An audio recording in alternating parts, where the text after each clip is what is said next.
Hey guys, this is Jay Calderon here discussing the just announced November 20th bout between welterweight titleist Terence Crawford and highly ranked and always tough Shawn Porter. Now, according to reports, both Top Rank and PBC have agreed to the fight, which allows for them to skip any sort of bidding war or any kind of issues with that. And more details will, of course, be released in the coming days and weeks. But interesting fight, of course, a very, very good one. And we'll definitely get into more of it, obviously, as it nears. But the compelling portion to me is the dynamic between Crawford and longtime verbal rival Errol Spence and their soon to be common foe in the aforementioned Porter. Let me explain. The clear and obvious best welterweights in the world are Spence and Crawford. As a result, that's the fight everyone wants to see. However, because Spence has accomplished a bit more at the weight, due in large part to being signed with PBC that has something of a bit of a lock on the division, and due to some reasonable live gate and pay-per-view buy rate success, Errol gives off the impression that he doesn't need Crawford and as a result isn't willing to offer much of what many would consider a fair split. Which makes this tough to argue is that Spence is right insofar as he has done more at 147 pounds and is probably the more noteworthy of the two in the public's eye. However, it also makes Spence and his team feel as though Crawford and co should take whatever split they offer them, using that tired ASARD argument fighters so often cling to. Naturally, Crawford and his team aren't interested in the kind of scraps they're being thrown. They want something much closer to an even split, and quite frankly, considering the fact that both need each other to make this the biggest fight at 147 pounds, that would seem most reasonable to fans. But it doesn't seem close to happening if you're Spence. And as a result of this, we have yet to get one of the biggest fights the sport can produce, that of course doesn't include a half century old fighter or one of the Paul brothers.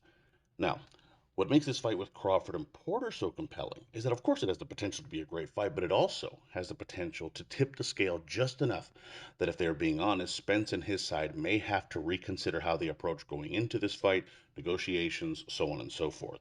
Still, it doesn't come easy.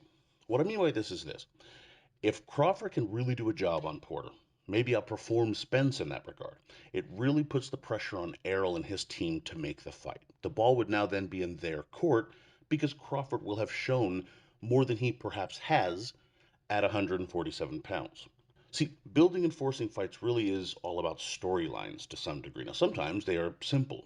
Who's the best? The real champion? Who wins the trilogy? Easy to understand and digest and relatively easy to sell. Still, you need sometimes a little more push for those fights to happen if there seems to be too much of a chasm between where the fighters are. Both fighters need the profile as well.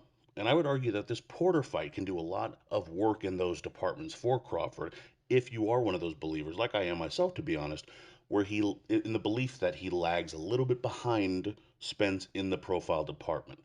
This fight can help that, as well as tell a couple of other stories that help build the fight, but only if he makes a statement. If he can stop Porter or dominate him in a way that leaves no questions asked, he has something to hang over the head of Spence. While Spence clearly beat Porter in my eyes, it's still probably his toughest fight. If Crawford makes easy work of Shawn Porter, you begin to see the narratives unfold. In other words, think of how many different ways this fight feels like it has to happen now, how it's much more even in all fronts, more than even during present day. It will mean that Crawford has proven he can fight and fight well at a similar level against similar opponents to Spence. He will erase a long stretch of inactivity with a very explosive performance. He will also say he bested his biggest rival and show that he's willing to work with PBC, those that handle Spence, to make fights. That gives very few exits for either Crawford or Spence to take when being cornered about making this fight. It also effectively eliminates one more viable opponent for Spence to take on instead of Crawford. Thurman won't seem interested. He still doesn't. He just, beat Danny Garcia, did Spence, so that's not a viable fight. And now Porter has hypothetically soundly been defeated by Crawford. Realistically, where is he going to go? Where is Spence going to go from there? You're Dennis Yugas? I mean, perhaps, but with all due respect to the Cuban, that's just not the fight people care about. And he may have to run it back with Pacquiao later this year or probably early next year to begin with.